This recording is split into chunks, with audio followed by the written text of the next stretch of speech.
You ask Tiger to solve. This deals with linear equations with one unknown. The final result is y equals -13/2. Let's solve it step by step. Simplify the expression. Expand the parentheses. Simplify the arithmetic.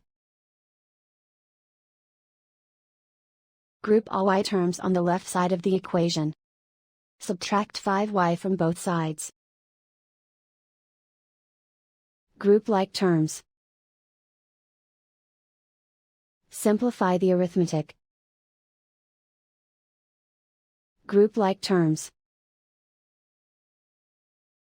Simplify the arithmetic.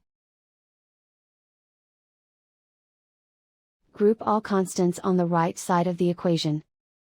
Subtract 21 from both sides. Simplify the arithmetic.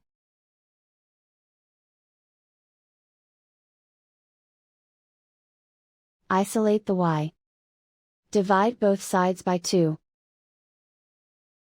Simplify the fraction. And so the final result is y equals -13/2.